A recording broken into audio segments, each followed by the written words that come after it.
નમસ્તે વિદ્યાર્થી મિત્રો, હું મુકેશ પટેલ શ્રી વિદ્યાનગર પ્રાઇમરી સ્કૂલ તરફથી તમારું સ્વાગત કરું છું. ધોરણ 8 વિષય વિજ્ઞાન, પ્રકરણ 7 વનસ્પતિઓ અને પ્રાણીઓનું સંરક્ષણ, ભાગ 2.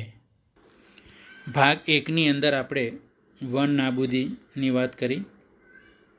ઉપરાંત વન નાબૂદીના કારણો, જે માનવ સર્જિત કારણો તેમજ કુદરતી કારણોની ચર્ચા કરી. એ ઉપરાંત વન નાબૂદીના પરિણામો, જેની વાત આપણે કરી હતી. હવે ભાગ 2ની અંદર આપણે વાત કરીશું સુરક્ષિત ક્ષેત્રો. વન નાબૂદી જેની આ જો અસરો હોય તો આપણે ચોક્કસ પ્રમાણે જંગલોનું સંરક્ષણ કરવું જોઈએ. અને જંગલનું જો સંરક્ષણ થાય તો તેને કારણે વન્ય જીવો એનું પણ સંરક્ષણ થઈ શકે. અને એના માટે સુરક્ષિત ક્ષેત્રોની વાત કરવી પડે. સુરક્ષિત ક્ષેત્રો એટલે વનસ્પતિઓ અને પ્રાણીઓના સંરક્ષણ માટે તેમના કુદરતી નિવાસોને સુરક્ષિત ક્ષેત્રો જાહેર કરવામાં આવ્યા છે, જ્યાં પ્રાણીઓ મુક્ત રીતે રહી શકે, સુરક્ષિત રહી શકે. વનસ્પતિ પણ સુરક્ષિત રહે, વનસ્પતિનું પણ સંરક્ષણ થઈ શકે. તો એવા જે વિસ્તારો, એવા જે કુદરતી નિવાસો જેને આપણે સુરક્ષિત ક્ષેત્રો તરીકે લઈએ છીએ. તો સુરક્ષિત ક્ષેત્રોની અંદર અભયારણ્યો, રાષ્ટ્રીય ઉદ્યાન અને જૈવાવરણ આરક્ષિત વિસ્તાર કે જેનો સમાવેશ સુરક્ષિત ક્ષેત્રોમાં કરેલો છે. તો સુરક્ષિત ક્ષેત્રો જેની અંદર અભયારણ્યો, રાષ્ટ્રીય ઉદ્યાન, જૈવાવરણ આરક્ષિત વિસ્તાર જેનો સમાવેશ થાય છે. તેમાં વૃક્ષારોપણ, ખેતી, ચરાઈ, વૃક્ષોની કટાઈ, શિકાર, આ બધી જે પ્રવૃત્તિઓ છે એ પ્રવૃત્તિઓ ઉપર પ્રતિબંધ હોય છે. અને એને લીધે જ વનસ્પતિ અને પ્રાણીઓનું સંરક્ષણ થઈ શકે છે. અભયારણ્ય પ્રાણીઓ તેમજ તેમના નિવાસ કોઈપણ ખલેલથી સુરક્ષિત હોય તેવા વિસ્તારને અભયારણ્ય તરીકે ઓળખાય છે. પ્રાણીઓ તેમના જે નિવાસસ્થાન છે એ નિવાસસ્થાન ખલેલથી સુરક્ષિત હોય, કોઈપણ પ્રકારનો એમને ખલેલ ન પહોંચે તે પ્રમાણે સુરક્ષિત કરવામાં આવે તો એવો જે વિસ્તાર છે, વિસ્તારને અભયારણ્ય તરીકે ઓળખાય છે. ભરતપુર અભયારણ્ય,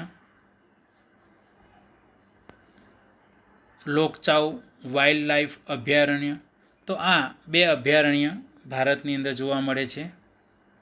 રાષ્ટ્રીય ઉદ્યાનની જો વાત કરીએ તો વન્ય પ્રાણીઓ માટે આરક્ષિત ક્ષેત્ર, જ્યાં તે સ્વતંત્ર રૂપે નિવાસ તેમજ પ્રાકૃતિક સંસાધનોનો ઉપયોગ કરી શકે છે. એવો જે વિસ્તાર છે જેને આપણે રાષ્ટ્રીય ઉદ્યાન તરીકે ઓળખીએ છીએ.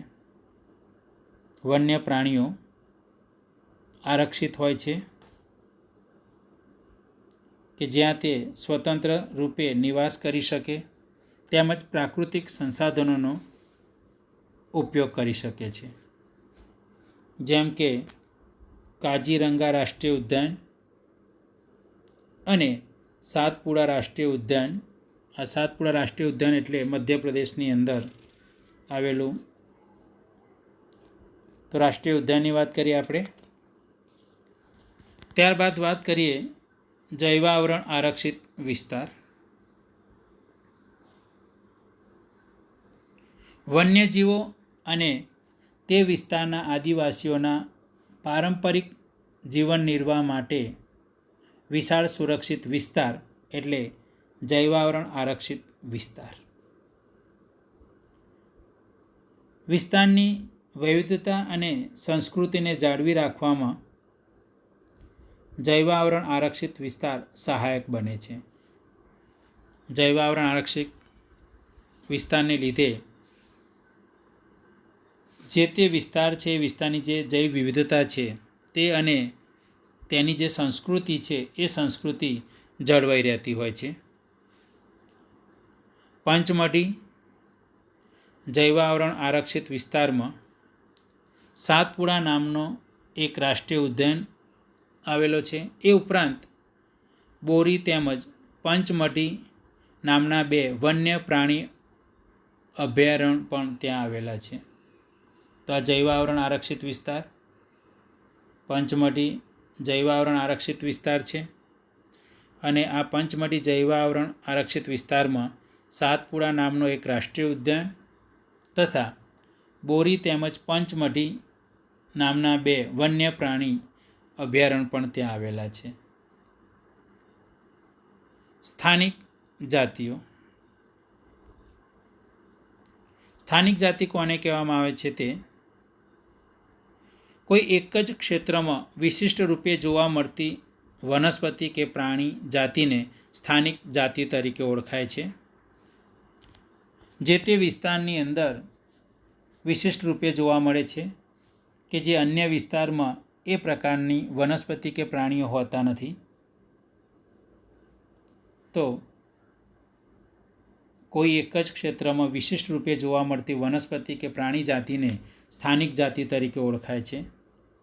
પંચમઢી જૈવાવરણ આરક્ષિત ક્ષેત્રમાં કેટલીક સ્થાનિક જાતિઓ જોવા મળે છે આપણને. વનસ્પતિઓમાં સ્થાનિક વનસ્પતિઓ જેમાં સાલ, જંગલી આંબો જે સ્થાનિક વનસ્પતિ પંચમઢી જૈવાવરણ આરક્ષિત ક્ષેત્રમાં છે. પ્રાણીઓની જો વાત કરીએ તો ત્યાંની સ્થાનિક પ્રાણીઓ બાયસન, બાયસન એટલે જંગલી બળદ, અને ઉડતી ખિસકોલી, ઉડતી ખિસકોલી. તો આ પ્રાણીઓ પંચમઢી જૈવાવરણ આરક્ષિત ક્ષેત્ર માટે સ્થાનિક પ્રાણીઓ તરીકે ઓળખાય છે. તો પંચમઢી જૈવાવરણ આરક્ષિત ક્ષેત્રના સ્થાનિક જાતિઓની વાત કરી, એમાં વનસ્પતિ અને પ્રાણી બંને લીધું આપણે. સ્થાનિક વનસ્પતિઓમાં કયું? સાલ, જંગલી આંબો. સ્થાનિક પ્રાણીઓમાં વાત કરી બાયસન, જેને આપણે જંગલી બળદ કહીએ છીએ, અને ઉડતી ખિસકોલી. તેમના નિવાસો નાશ થવાથી અને વસ્તી વધારાથી તેમજ ત્યાં નવી જાતિઓ લાવવાથી સ્થાનિક જાતિના કુદરતી નિવાસ અને તેમના અસ્તિત્વને પણ જોખમ થઈ શકે છે. તો આ સ્થાનિક જાતિઓનું અસ્તિત્વ જોખમાય છે કે જ્યારે તેમના નિવાસનો નાશ પામે છે અથવા તો વસ્તી વધારો અથવા નવી જાતિઓ ત્યાં જો લાવવામાં આવે તો એની અસર સ્થાનિક જાતિ ઉપર પડતી હોય છે, જેના કારણે આ સ્થાનિક જાતિનું અસ્તિત્વ જોખમાય છે. તો સ્થાનિક જાતિની વાત કરીએ આપણે, કોઈ એક જ ક્ષેત્રમાં વિશિષ્ટ રૂપે જોવા મળતી વનસ્પતિ કે પ્રાણી જાતિ, જેને આપણે સ્થાનિક જાતિ તરીકે ઓળખીએ છીએ. જાતિ કોને કહેવામાં આવે છે તેની વાત કરીએ. જાતિ એ એકબીજા સાથે આંતર પ્રજનન કરવા માટે સક્ષમ સજીવોની વસ્તીનો સમૂહ, જેને જાતિ તરીકે ઓળખાય છે. એવા સજીવોનો સમૂહ, એવા સજીવોની વસ્તી કે જે પરસ્પર આંતર પ્રજનન કરી શકે અને આવી રીતે આંતર પ્રજનન કરવા માટે સક્ષમ હોય એવા સજીવોની વસ્તીનો સમૂહ, જેને જાતિ તરીકે ઓળખાય છે. એક જાતિના સભ્યો માત્ર પોતાની જાતિના સભ્યો સાથે જ પ્રજનનક્ષમ સંતતિનું નિર્માણ કરી શકે છે, જેના કારણે એક જ જાતિના સભ્યો સામાન્ય લક્ષણો ધરાવતા હોય છે. તો આ જાતિની વાત કરી. હવે વાત કરીએ પંચમઢી જૈવાવરણ આરક્ષિત વિસ્તાર.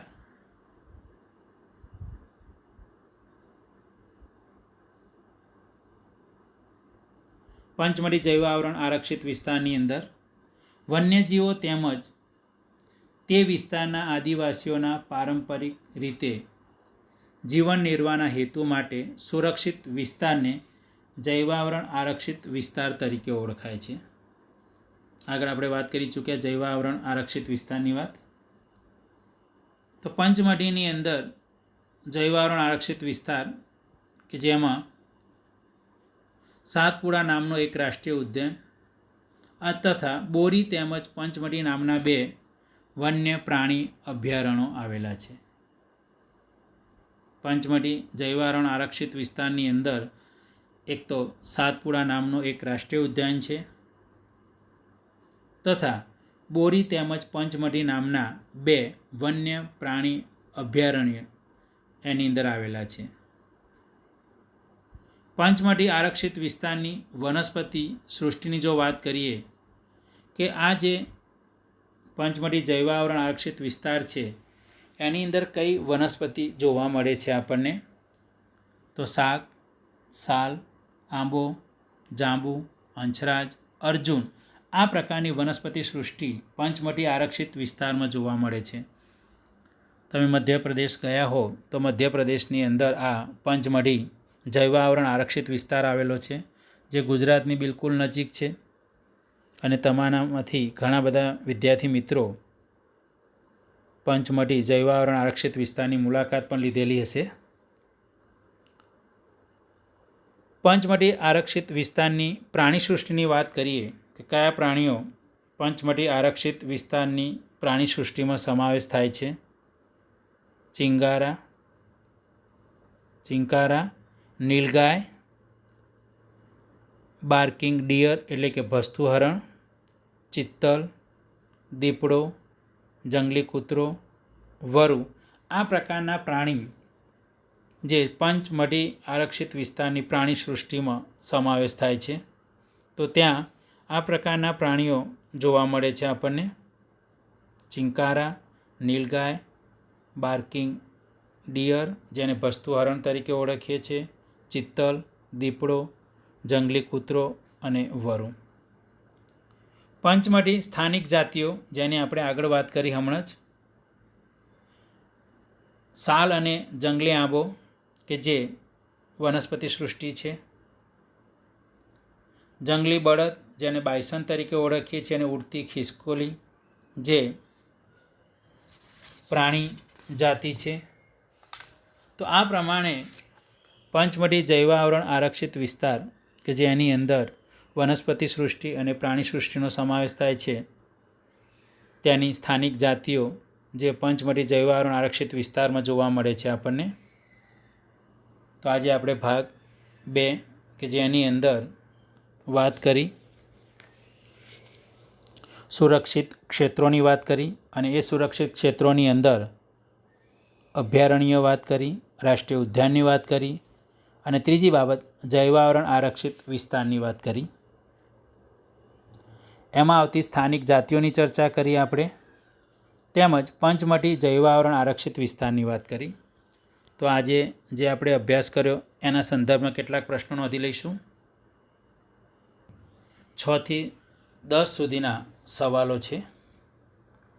છઠ્ઠો સવાલ છે સુરક્ષિત ક્ષેત્રો વિશે ટૂંકમાં સમજૂતી આપો. 7મો સવાલ અભયારણ્ય એટલે શું, તેના 2 નામ લખો.